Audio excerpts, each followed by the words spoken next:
राज्यात सध्या मराठा आरक्षणाचा मुद्दा तापलाय। आरक्षणाच्या मागणीसाठी मराठा आंदोलक मनोज जरांगे यांनी अतिशय आक्रमक भूमिका घेतली आहे। त्यावरती जरांगे यांनी सरकारला दिलेली 40 दिवसांची मुदत संपत आली आहे। याच पार्श्वभूमीवर जालन्याच्या अंतरबाली सराटीत मनोज जरांगे यांनी बैठक बोलावली होती। या बैठकीत मराठा आंदोलनाची पुढची दिशा ठरवण्यात आली। या बैठकीनंतर जरांगे पाटील यांनी मोठी घोषणा केली। 24 ऑक्टोबरपर्यंत मराठा आरक्षण जाहीर न झाल्यास 25 ऑक्टोबरपासून आमरण उपोषण पुन्हा सुरू करणार असल्याचं त्यांनी जाहीर केलं। एकदम कठोर आमरण उपोषण म्हणून 25 तारखेपासून सुरू केलं जाणार। राज्यातील मराठा समाजाच्या आरक्षणाचा प्रश्न सुटेपर्यंत कोणत्याही राजकीय नेत्याला गावात येऊ दिलं जाणार नाही अशी घोषणा सुद्धा जरांगे यांनी केली। आरक्षण घेऊनच गावात यायचं, नाहीतर आमच्या गावाचा शिवही तुम्हाला शिव देणार नाही। मनोज जरांगे यांनी यावेळी मराठा समाजाच्या आंदोलकांना सुद्धा आवाहन केलं। ही आत्महत्या करायची नाही, कारण मला तुमची गरज आहे। मराठा समाजाला आरक्षण मिळवून देण्यासाठी जे करायचं ते आम्ही करणार आहोत आणि हा एकनाथ शिंदेचा शब्द आहे। प्रचंड संख्येनं समाजानं एकत्र येऊन कॅन्डल मार्च काढण्याचं आवाहन मनोज जरांगे यांनी केलं। सुरू होणारी पुढील आंदोलनं सरकारला झेपणार नसल्याचा इशारा सुद्धा मनोज जरांगे यांनी दिलाय। नवरात्रोत्सव आणि दसऱ्याच्या मुहूर्तावर राज्य सरकारनं सर्व दैनिकांच्या मध्ये जाहिरात दिली आहे आणि या जाहिरातीतून सरकारनं मराठा समाजाला भावनिक साथ सुद्धा घातली आहे। शुद्ध मनानं आलेल्या संधीचं सोनं करा या जाहिरातीच्या माध्यमातून राज्य सरकारनं मराठा समाजासाठी केलेल्या कामांचा पाढा वाचलाय।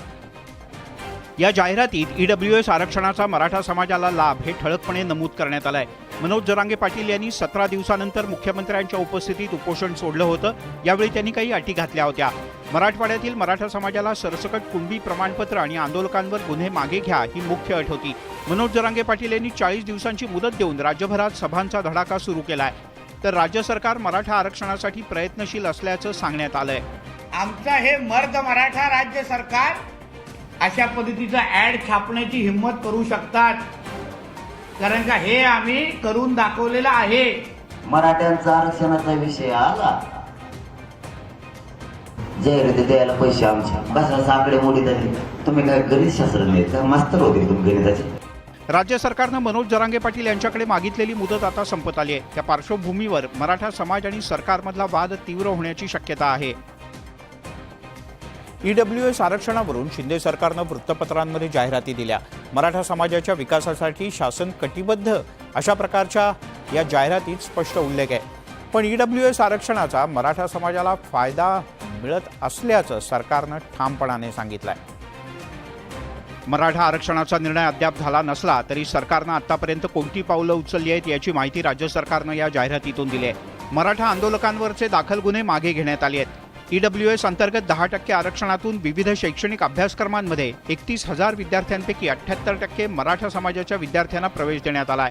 सारथी मार्फत अधिछात्रवृत्ती शिष्यवृत्ती योजनेच्या अंतर्गत मराठा समाजाच्या 2109 विद्यार्थ्यांना 97 कोटींचं वितरण करण्यात आलं।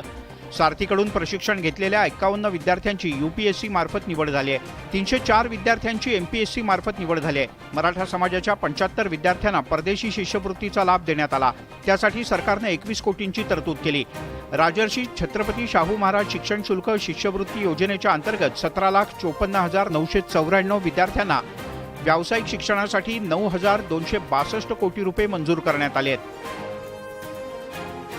तिकडे दौंड तालुक्यातील स्वामी चिंचोली इथल्या अनंतराव पवार इंग्लिश मीडियम स्कूलच्या नूतन वास्तूच्या उद्घाटन करण्यात आलं।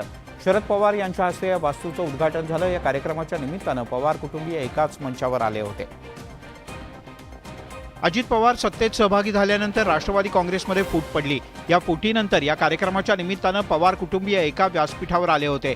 शरद पवार उद्घाटन करत असताना उपमुख्यमंत्री अजित पवारही उपस्थित होते।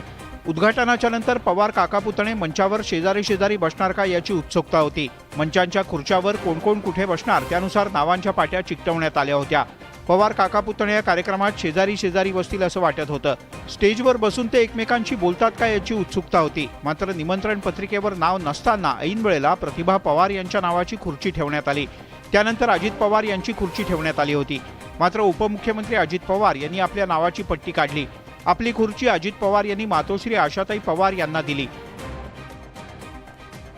कंत्राटी भरतीचा शासकीय अध्यादेश रद्द झाला असला तरी यावरून सुरू झालेलं राजकारण काही थांबत नाहीये।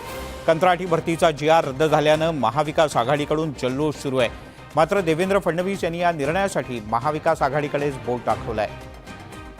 विरोधकांनी या प्रकरणी सरकारची कोंडी करायला सुरुवात केल्यानं अखेर 20 ऑक्टोबरला उपमुख्यमंत्री देवेंद्र फडणवीस यांनी कंत्राटी भरतीचा GR रद्द करण्याची घोषणा केली. पण आता फडणवीस यांनी हे पाप आधीच्या सरकारचं असल्याचा आरोप करत उद्धव ठाकरे आणि शरद पवार यांनीच माफी मागावी असा पलटवार केला होता. फडणवीस यांच्या याच टीकेला पवार यांनी सुद्धा उत्तर दिलंय. उद्धव बाळासाहेब ठाकरे यांची सेना, शरद पवार यांची राष्ट्रवादी आणि ज्यांनी याची सुरुवात केली ते काँग्रेस महाराष्ट्राची माफी मागणार आहे. तर 2 उपमुख्यमंत्री तर एकाचं मत तुम्ही सांगितलं, दुसऱ्या उपमुख्यमंत्र्यांनी आज त्याचं स्टेटमेंट केलं, तुमच्या वाचनात आलं का नाही माहिती नाही. एकंदरीतच कंत्राटी भरतीचा निर्णय रद्द झाल्यानं महाराष्ट्रातील बेरोजगारांनी काहीसा सुटकेचा निश्वास सोडला असला, पण भाजपनं आता हा डाव महाविकास आघाडीवरतीच उलटवण्याची तयारी केली आहे. त्यामुळे सध्या तरी कंत्राटी भरतीवरून सुरू झालेलं राजकारण थांबत नाहीये. राज्यात सध्या कंत्राटी भरतीच्या निर्णयावरून वातावरण तापलंय. उपमुख्यमंत्री देवेंद्र फडणवीस यांनी कंत्राटी भरतीचा निर्णय रद्द करण्यात आल्याची घोषणा केली. मात्र या घोषणेनंतर सत्ताधारी आणि विरोधकांच्या मध्ये चांगली जुंपली आहे. कंत्राटी भरतीचा निर्णय महाविकास आघाडीचं पाप असल्याची टीका उपमुख्यमंत्री देवेंद्र फडणवीस यांनी केली. या संदर्भात शरद पवार, उद्धव ठाकरे आणि काँग्रेसच्या नेत्यांनी माफी मागावी अशी मागणी सुद्धा त्यांनी केली आहे. याच मागणीसाठी शनिवारी राज्यभर भाजपनं महाविकास आघाडीच्या विरोधात आंदोलनं केली. नागपुरातल्या आंदोलनात भाजपचे प्रदेशाध्यक्ष चंद्रशेखर बावनकुळे यांनी विरोधकांनी नाक घासून माफी मागावी अशी मागणी केली होती. यावरून पवार यांनी बावनकुळे यांच्यावर खोचक टीका केली. काँग्रेस, उद्धव ठाकरे गट आणि शरद पवार गटांच्या नेत्यांना आणि स्वतः उद्धव ठाकरे यांनी महाराष्ट्राची माफी मागावी. जे पक्षाच्या वतीने तिकीट द्यायला सुद्धा योग्य नाही असं पक्षाचं असतं, त्यांनी वारंवार चर्चा करायचं काही कारण नाही. पवार यांनी बावनकुळे यांना सुनावल्यानं आता भाजप आणि राष्ट्रवादी शरद पवार गटातील राजकीय संघर्ष वाढण्याची चिन्ह आहेत. एकनाथ शिंदे यांच्या शिवसेनाच्या वतीने आझाद मैदानात तर उद्धव ठाकरे यांच्या शिवसेनेच्या वतीने शिवाजी पार्कात दसरा मेळावा होणार आहे. त्यामुळे दोन्ही पक्षांच्या वतीनं दसरा मेळाव्याची सध्या जोरदार तयारी सुरू झाली आहे. मात्र ही तयारी करतानाच दोन्ही पक्षांनी एकमेकांना टार्गेट करायलाही सुरुवात केली.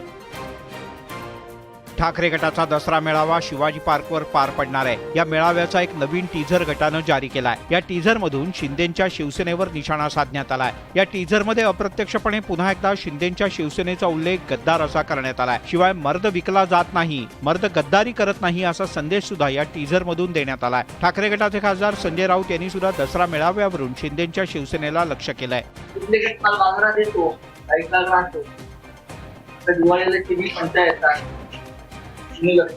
येतात, चिनी फटाके येतात, हा त्याचा किती आवाज असतो आपल्याला माहिती. आपल्याकडे चायनीज माल आहे, आमच्याकडे ओरिजिनल माल आहे. ओरिजिनल बाळासाहेबांचा शिवसेनेचा विचार आमच्याकडे आहे, तुम्ही तो विसरलेला. एकंदरीतच दसरा मेळाव्याच्या तोंडावर शिंदेंची शिवसेना आणि ठाकरेंच्या शिवसेनेत आरोप प्रत्यारोपांच्या फैरी झडतायत. त्यामुळे आता याचे दसरा मेळाव्यात काय पडसाद उमटतात हे पाहणं महत्त्वाचं आहे. तिकडे जळगावमध्ये सध्या गौण खनिज घोटाळ्याचा मुद्दा तापला. यावरून एकनाथ खडसे आणि गिरीश महाजन यांच्यात जोरदार जुंपले आहेत. खडसेंचं त्यांच्या कुटुंबियांना तब्बल 137 कोटी रुपयांच्या दंडाची नोटीस बजावण्यात आली आहे. मुक्ताईनगर तालुक्यातल्या सातोड शिवारातून एकनाथ खडसे यांच्यासह त्यांच्या पत्नी मंदा खडसे आणि कुटुंबियांच्या नावावर असलेल्या भूखंडावरून बेकायदेशीर उत्खनन करण्यात आलं होतं. 1,18,000 ब्रास गौण खनिजाच्या उत्खननाचा मुद्दा आमदार चंद्रकांत पाटील यांनी विधानसभेत मांडला होता. या प्रकरणी आता कारवाईला सुरुवात झाली आहे. राजकीय सूड भावनेतून ही कारवाई करण्यात आल्याचा आरोप खडसे यांनी केलाय. तर फक्त खडसे नावामुळे गोवलं जात असल्याची प्रतिक्रिया देत रक्षा खडसे यांनी नाराजी व्यक्त केली आहे. राजकीय दबावामुळे आणि एका आकसापोटी आम्हाला हे छळणं सुरू आहे. तुम्ही फक्त खडसे नावामुळे मला डावलण्याचा प्रयत्न करत असतील लोक, तर हे चुकीचं आहे. उगाच आमच्या नावाने खडे फोडायच्या, चोऱ्या तुम्ही करायच्या. आता याचं बोलवतं धनिक करावतं धनिक कोण आहे घरामध्ये? याचं मास्टर माइंड कोण आहे सगळ्या या रॉयल्टी चोरीतला? गौण खनिज घोटाळ्याच्या मुद्द्यावरून जळगाव जिल्ह्याचं राजकारण चांगलंच ढवळून निघणार असं दिसतंय. सांगलीमध्ये विविध मागण्यांसाठी शिक्षक रस्त्यावर उतरले. शिक्षकांसह शासकीय, निमशासकीय, सरकारी कर्मचारी सुद्धा मोर्चात सहभागी झाले. शेतकऱ्यांनी सुद्धा या मोर्चात सक्रिय सहभाग घेतला. राष्ट्रवादी काँग्रेस शरद पवार गटाचे विधान परिषदेतले आमदार अरुण लाड यांच्या नेतृत्वाखाली हा मोर्चा काढण्यात आला। या मोर्चामध्ये हजारो शासकीय निमशासकीय कर्मचाऱ्यांसह विविध सामाजिक संघटना पुरोगामी संघटनांनी सहभाग घेतला। समूह शाळेचा निर्णय मागे घ्यावा, सरकारी नोकऱ्यांमध्ये कंत्राटीकरण बंद करावं, शिक्षणावर किमान 6% गुंतवणूक करावी, तसंच राज्यातील 65,000 सरकारी शाळा कंपन्यांना दत्तक घेण्याचा निर्णय रद्द करावा, अशा विविध मागण्यांसाठी हा मोर्चा काढण्यात आला। कंत्राटी भरती रद्द करण्याची घोषणा फसवी असल्याचा आरोप अरुण लाड यांनी केलाय। मागे असताना कॅबिनेटची मिटिंग व्हावं लागते, तिथं व्हावं लागते, चर्चा होत मुख्यमंत्र्यांनी फडणवीस उठले आणि घोषणा की असं होतं का कुठं शासन असं असतं का की शासनाची आम्हाला फसवणूक आहे असे आम्हाला मान्य नाही। शहरातल्या पुष्पराज चौकातील कर्मवीर भाऊराव पाटील यांच्या पुतळ्याला पुष्पहार अर्पण करून सुरू झालेल्या या मोर्चाची स्टेशन चौकात सांगता झाली। पुणे शहरामध्ये पुन्हा एकदा संतोष माने प्रकरणाची रविवारी पुनरावृत्ती झाली। हिट अँड रन सारखा प्रकार समोर आलाय। हा प्रकार चक्क PMPLA बस चालकानं केलाय। PMPLAचा बस चालक निलेश सावंतचा काही चालकांच्या सोबत वाद झाला होता। यावेळी त्याने बस आधीच समोर घेतली, मात्र यानंतर त्याचा राग अनावर झाल्यानं त्यानं थेट बस रिव्हर्स घेतली। हे पाहून पुण्यातील सेनापती बापट रोडवरच्या लोकांनी आरडाओरडा सुरू केला, मात्र या सगळ्याला न जुमानता बस चालकानं थेट बस मागे घेत अनेक गाड्यांना उडवलं। चालक दारूच्या नशेत असल्याचं प्रवाशांनी आणि बघ्यांनी सांगितलं। हा सगळा थरार सेनापती बापट रोडवर असलेल्या इतर नागरिकांनी सुद्धा अनुभवला। यावेळी अनेक नागरिकांनी वाहनांना थांबवण्याचा प्रयत्न केला, बसच्या मागे पुढे जाऊ नका अशी विनंती केली, त्यामुळे मोठा अनर्थ टळला। मात्र बस मागे जाताना ज्या गाड्यांना उडवलं त्या गाड्यांचं मोठं नुकसान झालंय। सोबतच या गाड्यांमधले काही नागरिक जखमी झाल्याची सुद्धा माहिती आहे। हा सगळा प्रकार कळताच पोलिसांनी चालकावर कारवाई करत त्याला अटक केली। प्रसंगावधान दाखवत ज्या कृष्णा जाधव यांनी बस थांबवली त्यांचा सत्कार करण्यात आला। पुण्यातल्या बारामतीच्या जवळ विमान कोसळल्याची घटना पुन्हा एकदा घडली। बारामतीतल्या कलफलटणच्या जवळ शेतात हे विमान कोसळलं। सुदैवानं या दुर्घटनेत कोणतीही जीवितहानी झालेली नाही। रेडबर्ड कंपनीचं हे विमान आहे। शिकाऊ पायलट हे विमान चालवत असल्याची प्राथमिक माहिती समोर आली आहे। अपघातात विमानाच्या समोरच्या भागाचं मोठं नुकसान झालं। अपघाताच्या नंतर विमान उलटं झालं। अपघातात नेमकं काय झालं याबद्दल कोणतीही माहिती मिळू शकली नाही। विमान अपघातात पायलट जखमी झाल्याची माहिती आहे। आठवड्याभरातील विमानाच्या दुर्घटनेची ही दुसरी घटना आहे। 2 दिवसांपूर्वी रेडबर्ड कंपनीचं आणखीन एक विमान बारामती विमानतळाच्या जवळ कोसळलं होतं। यानंतर पुन्हा घडलेल्या दुसऱ्या दुर्घटनेनं वैमानिकांसह आसपासच्या नागरिकांच्या सुरक्षिततेचा प्रश्न निर्माण झालाय। बारामतीत विमान प्रशिक्षण संस्था कार्यरत आहे, मात्र मागच्या काही दिवसात विमानाच्या दुर्घटना वाढल्यानं चिंता व्यक्त होते। त्यामुळे या दुर्घटनांचं नेमकं कारण काय याचा तपास करण्याची आवश्यकता आहे। नागरिकांच्या प्रचंड विरोधानंतर सुद्धा तेलंगणा सरकारनं महाराष्ट्र तेलंगणा सीमेवरच्या गोदावरी नदीवर मेडीगट्टा इथे धरण उभं केलं। दरवर्षी या धरणातल्या पाण्यामुळे शेकडो एकर शेतीचं नुकसान होतं, मात्र आता इथल्या धरणाच्या पुलाचा पाया खचल्याची माहिती समोर येते। मेडीगट्टा धरणावरील महाराष्ट्र आणि तेलंगणा राज्यांना जोडणारा गोदावरी नदीवरचा पूल त्याचे 3 पिलर खचल्याचं समोर आलंय। 85 दरवाजे असलेल्या प्रकल्पाच्या 20, 21 आणि 22 नंबरच्या पिलरला तडे गेलेत, त्यामुळे पूल काहीसा खचल्यानं या पुलावरची वाहतूक थांबवण्यात आली। यानंतर धरणाचे काही दरवाजे उघडून पाण्याचा विसर्ग करण्यात आला। धरणातून अचानक पाणी सोडल्यानं नदीकाठच्या 15 ते 20 गावातल्या शेतकऱ्यांना फटका बसलाय। सध्या युद्धपातळीवर दुरुस्तीचं काम सुरू करण्यात आलंय। सिंचन प्रकल्पाच्या पिलरला तडे गेल्यानं महाराष्ट्र तेलंगणा सीमेवर सतर्कतेचा इशारा देण्यात आलाय। तिकडे जेजुरीच्या खंडेरायाच्या भक्तांसाठी एक आनंदाची बातमी आहे, कारण जेजुरीचं खंडोबा मंदिर भाविकांच्या दर्शनासाठी खुलं झालंय। दुरुस्तीच्या कामासाठी गेल्या 1.5 महिन्यांपासून गाभाऱ्यातलं दर्शन बंद होतं, ते आता सुरू झालंय। खंडेरायाच्या मंदिराच्या गाभाऱ्याच्या दुरुस्तीचं काम सुरू करण्यात आल्यानं दर्शन सध्या बंद आहे। जेजुरीचा ऐतिहासिक खंडोबागड जतन करण्यासाठी राज्य सरकारकडून विकास आराखड्याची कामं सुरू होती, त्यामुळे गाभाऱ्यातील दर्शन तुर्तास बंद ठेवण्यात आलं।